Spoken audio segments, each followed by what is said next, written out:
Salut à tous, c'est Gabriel pour Follow Android, j'espère que vous allez bien. On se retrouve à l'IFA sur le stand Huawei où je vais vous présenter le Huawei Nova. Donc c'est le nouveau smartphone milieu de gamme de la marque chinoise qui a été présenté aux côtés du Nova Plus. Mais le Nova Plus ne sortira pas chez nous, donc je vais me concentrer sur ce modèle. Donc on est sur un smartphone de 5 pouces avec une définition Full HD.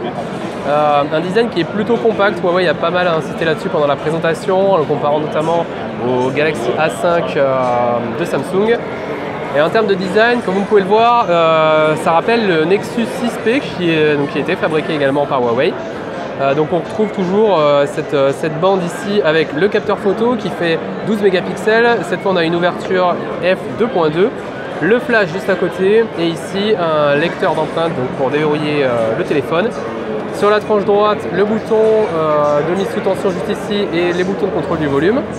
Au-dessus, la prise casque 3,5 mm et le micro pour la réduction du bruit. Sur le côté gauche, la trappe qui accueille la carte nano SIM, mais également une carte micro SD pour étendre la mémoire de stockage jusqu'à 128 Go. Et enfin en dessous, le haut-parleur et juste caché derrière, une prise USB Type C. Donc c'est un design qui est assez réussi, tout en métal, ça marque pas trop les traces de doigts et ça fait plutôt premium. Même si on reste bien sur un téléphone qui est milieu de gamme avec un processeur Snapdragon 625 et 3 Go de RAM. On a également une batterie de 3020 mAh, ce qui va permettre de tenir, je pense, au minimum une journée dans un usage intensif et peut-être plus dans un usage, on va dire, un petit peu plus mixte. Pour ce qui est de l'interface, on est toujours sur l'interface de chez Huawei avec Android 6 embarqué. Donc l'interface n'a pas beaucoup changé par rapport aux derniers produits Huawei. C'est une interface colorée avec des icônes rondes qui est plutôt intuitive.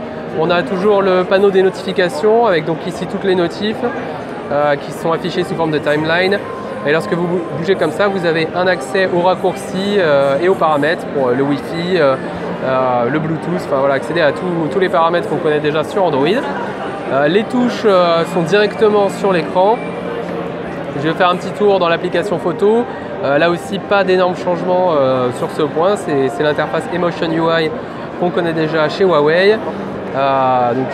Prise de photos, de vidéos. Ici, les filtres en temps réel. La capture des photos est assez rapide.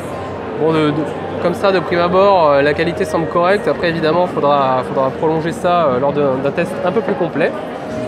Voilà ce que je peux vous dire sur ce Huawei Nova. Donc on est vraiment sur un téléphone qui se positionne sur le milieu de gamme mais avec des finitions premium. Il sera vendu 369 € en France.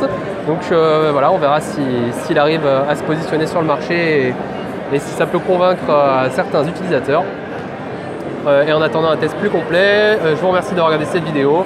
N'hésitez pas à vous abonner à la chaîne YouTube de Follow Android, à liker la vidéo, la partager, la commenter et à vous abonner aux notifications également de la chaîne YouTube si jamais vous voulez recevoir toutes les prochaines en premier. Merci à tous et on se retrouve très vite sur Follow Android. Ciao.